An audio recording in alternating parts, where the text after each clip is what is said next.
안녕하세요. 10월 12일부터 18일까지 6박 7일 일정으로 이스라엘을 일주하는 열린다 성경 스터디 투어를 진행합니다. 열린다 성경 스터디 투어는 단순한 성지순례가 아닙니다. 매일 아침 1시간 반씩 성경과 그리고 인문학을 주제로 공부한 후 현장을 답사하는 기독교 인문학 여행입니다. 로뎀나무 아래에서, 갈멜산 언덕에서, 그리고 갈릴리 호수에서 성령의 임재를 경험하고 싶은 분들을 이번 스터디 투어에 초대합니다. 자세한 일정과 참가자들의 리얼 후기 등은 영상 하단에 링크를 참고하시기 바랍니다.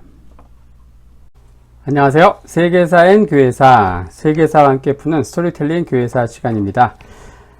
저희가 중세 역사, 중세 교회사 살펴보고 있습니다. 로마 제국이 멸망하는 476년부터 동로마 제국의 수도 콘스탄티노플이 함락되는 1453년까지 중세 천년의 역사를 두 명의 황제 유스티니아누스 그리고 샤를마뉴 그리고 두 명의 교황 그리고리우스 7세, 이노센트 3세를 중심으로 따라가고 있습니다. 자, 유스티니아누스 때 정점을 찍은 비잔틴 제국이 결국 그가 죽고 급전직하 내리막길로 가게 되죠. 그게 세 가지 이유를 살펴봤는데, 첫 번째 끊이지 않는 제의 다툼이고요. 두 번째 100년간 지속된 성상 파괴 논쟁, 그리고 마지막으로 슬라브족, 아바르족으로 대표되는 외적의 침입을 들었습니다. 하지만 이 비잔틴 제국을 그러기 상태로 몰아넣은 핵펀치, 바로 이슬람에 대해서 계속 살펴보고 있습니다. 자, 신의 영광로 이슬람. 자, 요것은 제가 쓴 이슬람 바로 보기 이 책을 중심으로 이제 강의를 진행하고 있습니다. 오늘은 이제 지난 시간에 아바스 왕조의 찬란한 이슬람 문명 그리고 그 조력자 역할을 했던 유대인에 대해서 살펴봤는데, 자, 오늘은 이제 후기 옴미아드 왕조, 스페인에서 꽃피운 이슬람 문명이라는 주제로 살펴보려고 합니다. 자, 시리아 다마스커스를 중심으로 한 이 옴미아드 왕조, 여기가 자, 호라산을 근거지로 둔 아바스 가문에 의해서 결국 멸망하게 되죠. 자, 750년 알 아바스는 이 옴미아드 왕조의 마지막 칼리프인 마르완 2세를 처형합니다. 그러면서 아바스 왕조를 창건하게 되죠. 알 아바스는 화친을 맺자는 핑계로 과거 이 옴미아드 가문에 속한 왕족들 300여 명을 초청해서요, 전부 몰살시킵니다. 하지만 눈치를 미리 까고 초대에 응하지 않고 도망친 10대 칼리프인 히샴의 손자 알-라흐만이 있었어요. 자, 그는 추격을 피해서 최대한 멀리 도망갑니다. 결국 서쪽 스페인까지 이르게 되죠. 자, 이것은 과거 옴미아드 왕조 칼리프가 무시했던 지역을 중요하게 생각하지 않았습니다. 하지만 아이러니하게도 이 스페인은 위기에 처한 이 옴미아드 왕조에게 유일한 망명지, 피난처가 됩니다. 이 스페인에 주둔한 군대는 대부분이 이 옴미아드 왕조의 근거지인 시리아 출신이었거든요. 그래서 이들은 개고생해서 이곳까지 망명온 이 알-라흐만에게 충성 맹세를 하게 되죠. 알-아바스는 멀리 스페인까지 암살 부대를 파견합니다. 하지만 실패하죠. 자객들은 목이 잘려서 소금에 절여진 채 이 아바스 왕조 칼리프에게 보내졌다고 합니다. 756년 알-라흐만은 알-안달루스의 에미르, 즉 총독이라고 자신을 공표하죠. 왜 칼리프라고 하지 않았는가? 자, 아직은 자신의 힘이 약하기 때문에 아바스 왕조의 칼리프를 인정하면서 웬만하면 자극하지 않고 독자 세력을 구축하려는 목적이었던 것 같아요. 그는 수도를 이제 코르도바로 선포해서 이제 알-안달루스 왕국, 코르도바 왕국의 총독으로서 통치하게 됩니다. 바로 이것이죠. 바로 코르도바. 자, 이 스페인은 과거 서고트 왕국이 통치했죠. 451년에서 711년. 자, 이것은 세습제가 정착하지 못해서 족장 회의를 통해서 매번 왕을 선출합니다. 그래서 그때마다 유혈 충돌이 있었는데, 그래서 300년간 무려 32명의 왕이 등장했고요. 그 중에 10명은 전부 암살됐다고 해요. 자, 711년 결국 이슬람에 의해서 멸망하게 되는데, 자, 그 멸망 과정을 살펴보면 너무도 허망한 스토리입니다. 대충 한번 살펴보면요, 바로 어떻습니까? 요 톨레도를 중심으로 한 서고트 왕국, 여기가 바로 지브랄터 해협을 건너온 이 아랍 군대에 의해서 무너지게 되는데요. 자, 역시 왕위 다툼, 요게 이제 빼놓을 수 없는 단골 메뉴였습니다. 710년 위티사 왕이 죽죠. 그리고 족장회의를 통해서 새 왕으로 로드리고가 즉위하게 됩니다. 하지만 여기에 불만을 품고 위티사의 아들들이 쿠데타를 일으키죠. 그리고 북아프리카의 총독인 무사에게 용병을 요청합니다. 당시 북아프리카는 지금의 아라비아보다 더 혹독한 사막이에요. 그래서 그곳의 원주민인 무어인들에게 스페인은 그야말로 지상 낙원이었거든요. 날씨만 좋으면 다 보여요. 너무 살기 좋은 곳이에요. 바로 북아프리카 총독 무사는 바로 베르베르인 출신의 부하 장군인 타리크를 파견합니다. 그리고 이 타리크 장군은 당시 헤라클레스의 기둥이라고 불리는 그 해협을 건너게 되죠. 그게 바로 오늘날 지브롤터 해협인데, 이 지브롤터, 요 말은 이 타리크가 건넌 산, 자발 타리크, 아랍어로 자발 타리크, 여기 영어로 지브롤터, 자발 타리크, 지브롤터, 발음이 비슷합니까? 어째 이렇게 바뀐 거라고 해요. 자, 그리고 이제 여기에 세우타에서 지브롤터 해협을 지켜야 할 훌리안 백작의 직무유기가 더해집니다. 세우타 한번 볼까요? 세우타의 지브롤터 해협에 북아프리카 쪽에 있는 요새에 여기. 그래서 이슬람 군대가 여기를 해협을 건너지 못하게 막아야 되는데 이 훌리안 백작이 무사 통과를 허락했다는 거예요. 그럼 왜 그런가? 자, 이것은요. 바로 이 타리크 장군이 이끄는 무슬림 군대의 이 해협 무사 통과를 용인해 줬다는 건데, 이건 단순한 직무유기 차원으로 얘기할 수 없겠죠. 거의 매국적인 행위였다. 그 훌리안 백작이 왜 그렇게 했을까? 이것은 바로 세우타를 지키는 돈 훌리안 백작의 딸이 하나 있었습니다. 바로 플로린다라고 하는데, 이 딸이 피부병 치료차 서거트 왕국의 수도인 톨레도로 갔거든요. 이 딸은 톨레도 강가에서 목욕을 하고 있었는데, 이 플로린다를 로드리고 왕이 보고서 강제로 겁탈을 합니다. 딸은 이 상황을 아버지에게 알리죠. 어떻게 알렸는가? 바로 상한 계란을 아버지에게 보냅니다. 아버지는 이 선물의 의미를 바로 캐치하죠. 그리고서 이 로드리고에게 복수할 생각만 하게 되죠. 그리고 타리크 군대의 해협 통과를 그냥 눈 감아준 겁니다. 711년 과달레테 전투, 여기에서 이제 타리크가 이끄는 무슬림 군대와 로드리고가 이끄는 서거트 군대가 전투를 벌이죠. 로드리고 왕의 군대가 엄청난 수적 우세를 자랑했기 때문에 당연히 이길 줄 알았어요. 자, 왕이 명령을 내립니다. 앞으로 진격! 하지만 그때부터 상황이 이상하게 돌아가죠. 자, 왕이 진격 명령을 내렸는데 병력의 절반은 오히려 뒤로 후퇴하는 겁니다. 이건 전부, 뒤로 후퇴한 사람들은 전부 누구예요? 전 왕인 위티사의 지지 세력이었던 거죠. 위티사의 아들과 훌리안 백작은 결국 이 타리크 군대에게 적당한 용병료를 지급하고 돌려보낼 참이었어요. 하지만 이들은 돌아갈 생각이 없었죠. 전혀 없었습니다. 7년 만에 이들은 북쪽 아스투리아 지역을 제외하고 스페인이 있는 이베리아 반도 전체를 정복합니다. 그럼 어떻게 이런 일들이 가능했는가? 당시 서거트는요, 왕을 늘 귀족회의에서 선출했거든요. 그러니까 로드리고가 죽자 이 귀족들의 힘을 모을 어떤 구심점이 없었던 거예요. 이 상황에서 회의를 열 수 있는 것도 아니고 서로 왕을 하려고 하기 때문에 안 되는 거죠. 구심점이 없는 거죠. 자, 여기다가 내부에서 유대인들의 반란이 보태집니다. 자, 유대인들은 각 도시에서 성문을 열고 무슬림 군대를 환영합니다. 왜 그런가? 당시 스페인에서 589년 한번 다루었는데, 이 리카르도 왕 때에 스페인이 이제 서거트 왕국이 기독교로 개종을 하게 되죠. 자, 그러면서 왕국 내 유대인들에 대한 엄청난 차별과 박해가 이루어지는 거예요. 자, 이런 상황에서 서거트 왕국에서 살기가 힘들게 되니까 유대인들이 이 무슬림 군대를 환영하면서 새로운 세상을 기대한 것이죠. 이 북아프리카 총독인 무사의 아들 알 자지즈, 이 사람이 바로 이 전투에 참전했는데, 그는 이 전투 중에 이제 결국 로드리고 왕의 부인 에힐로나를, 이제 왕비를 생포하게 됩니다. 당시 총각이었던 알 자지즈는 그녀의 미모에 첫눈에 반해서 결국 결혼하게 되죠. 옴미야드 왕조의 칼리프인 알 왈리드는 이 알 자지즈를 이제 스페인의 총독에 임명합니다. 그는 수도를 세비야로 선포하고 이제 작은 이제 총독령을 이제 만들게 되죠.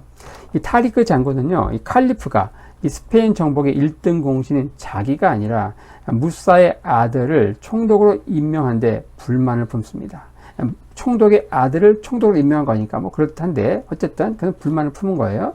그리고서 이제 알자지드 총독 주변에 신복을 심어서 복수할 기회만 엿보죠. 자, 한편 이 알자지즈와 결혼한 에일로나 왕비는 늘 우울한 거예요. 그래서 남편이 이유를 묻습니다. 그때 뭐라고 하는가? 당신 위에 칼리프가 있죠. 언제까지 칼리프의 꼭두각시로만 살 건가요? 전 한때 이 서거트 왕국의 왕비였거든요. 이렇게 얘기하는 거예요. 와, 이건 왕비의 말이고 알자지드는 절대 안 되는 일이라고 고사했거든요. 하지만 어쨌든 이건 뭐예요? 영모와 관련된 대화였던 거죠. 신복은 이것을 듣고 타리크 장군에게 보고합니다. 그리고 타리크 장군은 여기다 살을 보태서 칼리프에게 보고하죠. 총독이 지금 기독교를 개종해서 반란을 도모하고 있다고 말이죠. 자, 당시 칼리프는 어때요? 다마스코스에 있는 칼리프는 안 그래도 이 스페인 군인들의 반란을 염려하던 터였어요. 왜냐? 너무 멀잖아요. 거기서 뭔 일이 벌어지는지 모르는 거예요. 항상 의심하는 거죠. 자, 그런 가운데 이런 소식을 들은 겁니다. 그래서 당장 죽이라고 명령을 하죠. 그리고 타리크는 알자지즈의 목을 잘라서 다마스커스로 보냅니다. 한편 요 북아프리카의 총독인 무사 그리고 스페인 정복의 1등 공신인 이 타리크 장군의 말로도 비참한데요. 당시 칼리프였던 알왈리드는 당시 비잔틴 대국과 전쟁을 준비 중이었어요. 스페인 정복 전쟁은 잠시 만류했어요. 지금은 때가 아니라고 생각했던 거죠. 그리고 돌아오라는 명령을 했지만 이들은 칼리프의 명령을 불복하고 계속 북쪽으로 진격을 하게 됩니다. 그리고 결국 7년 만에 스페인을 완전 제패하게 되거든요. 자, 계속되는 무사와 타리크의 승전보는 오히려 이 칼리프에게 정치적인 부담으로 돌아오게 되죠. 715년 무사와 타리크는 엄청난 양의 전리품을 갖고 이 옴미야드 왕조의 수도인 다마스코스로 갑니다. 이들은 당연히 높은 관직과 보상을 기대했겠죠. 하지만 이들이 도착한 후 2달 만에 알왈리드는 병으로 죽습니다. 그리고 차기 칼리프가 된 동생 술레이만은 이들에게 명령 불복종에 대한 벌을 내리고 추방을 합니다.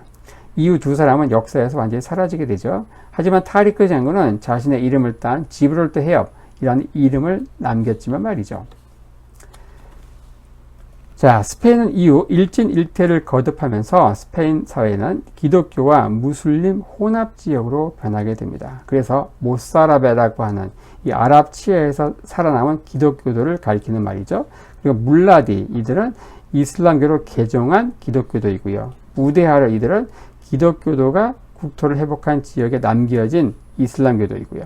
토르나디소는 기독교로 개종한 이슬람교도, 이런 식으로 하면서 기독교 지역과 이슬람교도 지역이 나뉘면서 끝까지 자신의 신앙을 고수한 사람들, 아니면 그 뒤에 정복자가 된 그 종교로 개종한 사람들, 이렇게 하면서 이제 뒤죽박죽 누비부처럼 섞이게 됩니다. 이렇게 해서 오늘날도 스페인을 가시면은 이런 그 기독교 문화와 이슬람교 문화, 더 나아가서 스페인에서 꽃피운 유대교 문화, 이 세계 유일신 종교가 꽃피운 아주 미묘한 그 문화를 여러분들이 보시고 오게 되죠.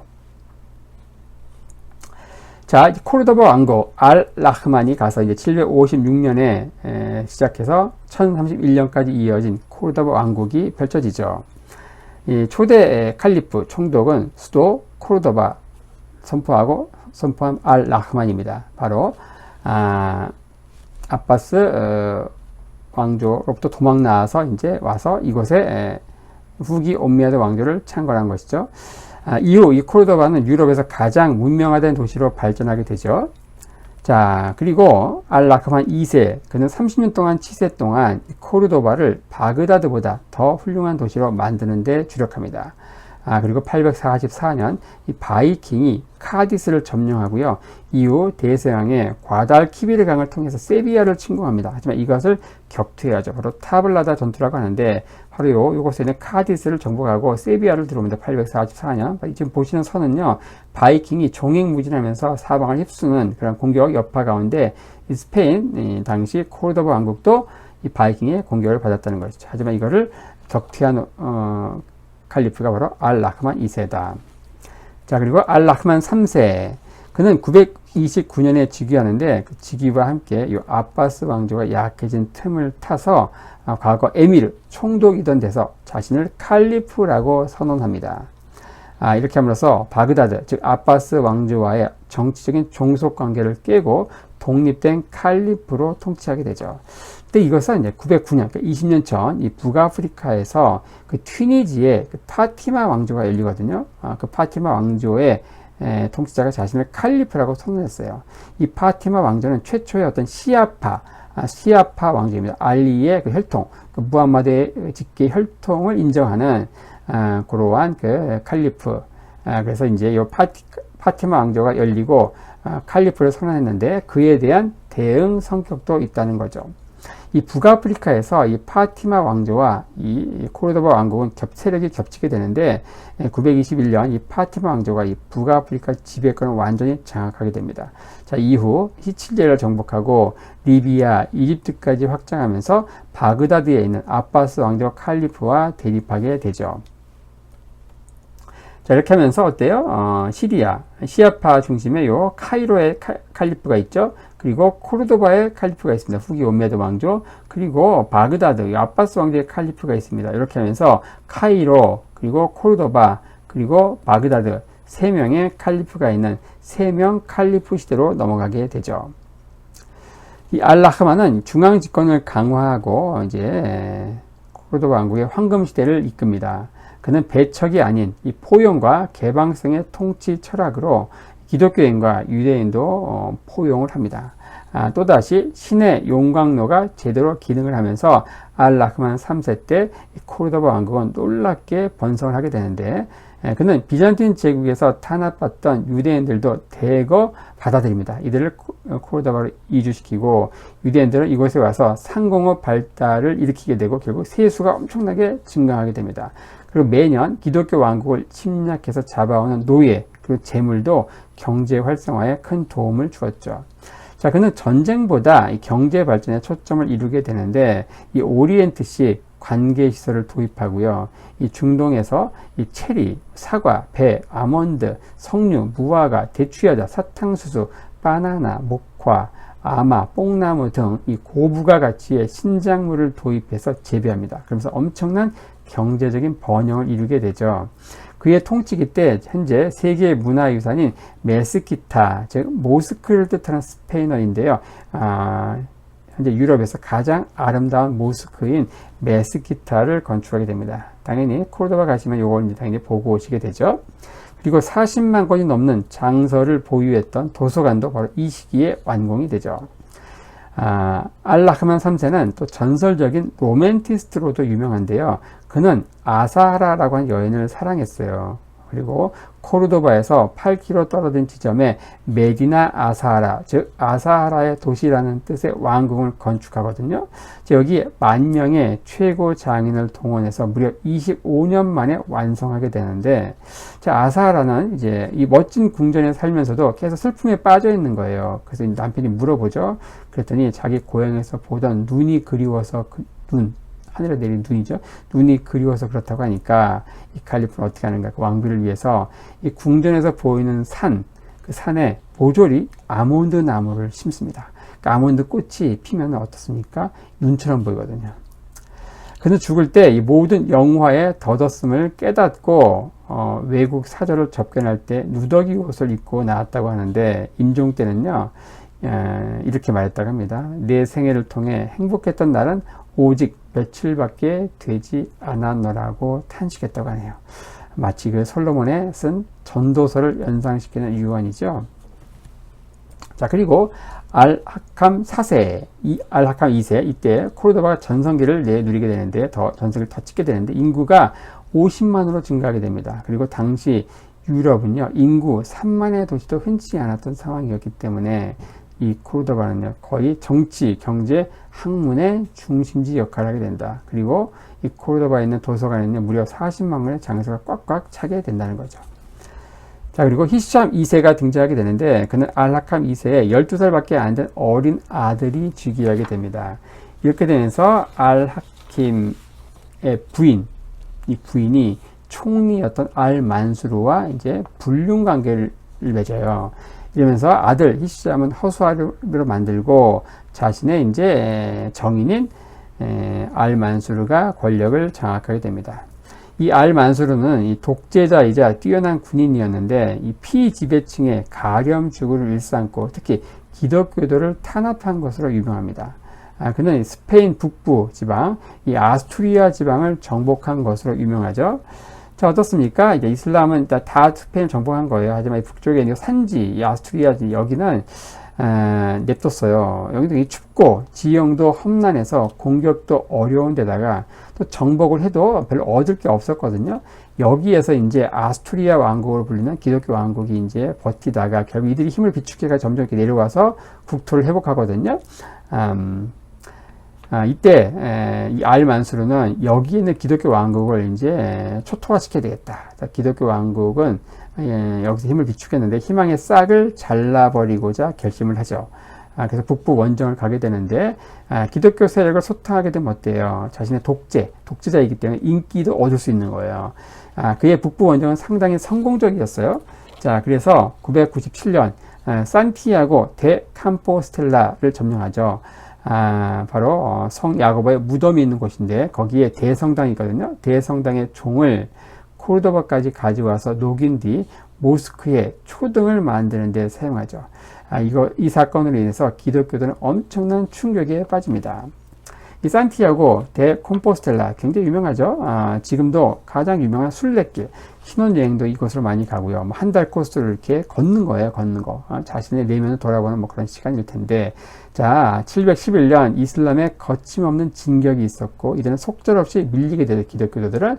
그리고서 아스투리아 지방 산중에서 기독교도들의 어떤 줄기찬 저항이 이루어지죠. 그곳에 있는 험준한 칸타브리아 산맥이 일종의 지형적인 장애물 역할을 해줬는데 이들은 그곳에 718년 아스투리아 왕국을 세우고요. 여기에 서고트 왕국의 귀족들이 펠라기우스를 중심으로 이제 이 아스투리아 왕국을 세웁니다. 그리고 이들이 722년 이 코바동가라고 하는 지역에서 최초로 이슬람교도를 격퇴하게 되죠. 이게 바로 코바동가 전투인데 바로 이들이 이슬람군, 무슬림 군대를 상대로 처음으로 이긴 첫 승리였어요. 자, 이걸 시작으로 해서 이제 점진적으로 이제 국토 회복 운동이 일어나는데 바로 여기 이제 스페인 말로 유명한 레콩키스타 재정복 운동이다 이렇게 얘기합니다. 여러분들 유럽에서 십자군 광풍이 2세기 동안 불 때도 유일하게 십자군 전쟁에 종군하지 않은 사람들이 스페인입니다. 스페인은 자신의 나라에서 이미 무슬림 군대를 쫓아내는 이 레콩키스타가 이루어지고 있었거든요. 그래서 교황도 스페인 군인은 굳이 올 필요 없다 이렇게 얘기했던 거예요. 자, 이들은 바로 성 야고보, 산티아고 스페인어로 성 야고보가 어떻습니까? 스페인에서 전도한 이후에 예루살렘에서 순교하게 되거든요. 사도행전 12장에 헤롯 아그리파 1세라고 헤롯 땅의 손자가 야고보를 죽이는 이야기가 나옵니다. 그리고 사도 베드로를 투옥시키는 이야기가 나오죠.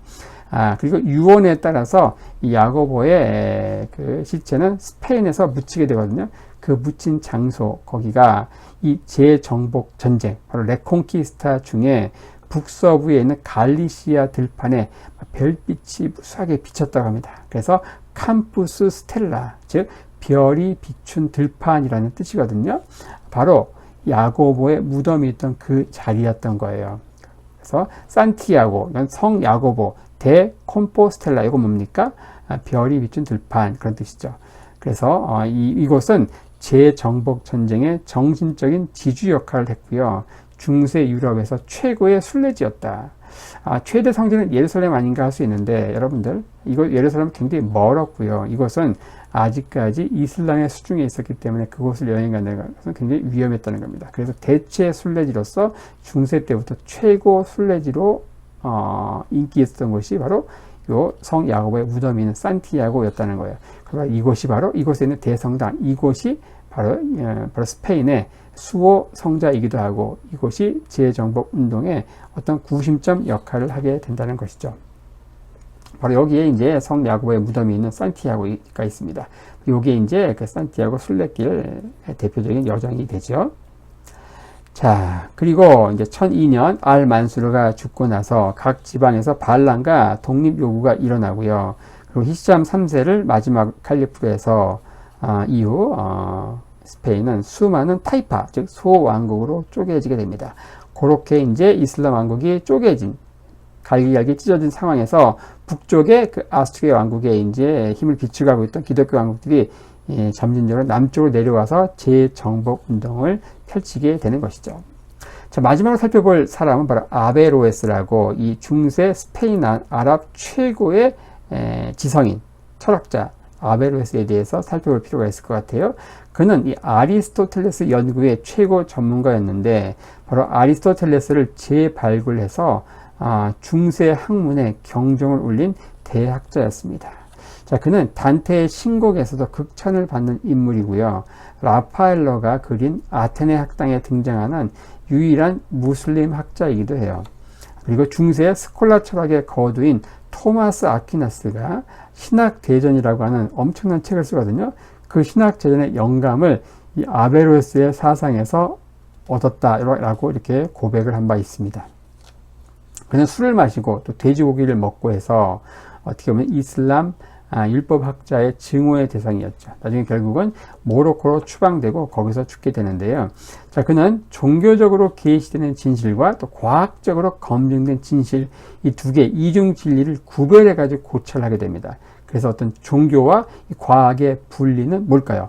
근대 사상의 특징 중에 하나였기 때문에 그는 중세를 살았지만 어떤 최초의 근대인이었다, 이렇게 얘기할 수 있겠죠. 자, 이렇게 하면서 오늘은 이제 스페인에서 꽃피운 이슬람 문명인 바로 후기 옴미야드 왕조에 대해서 한번 간략히 살펴보았습니다.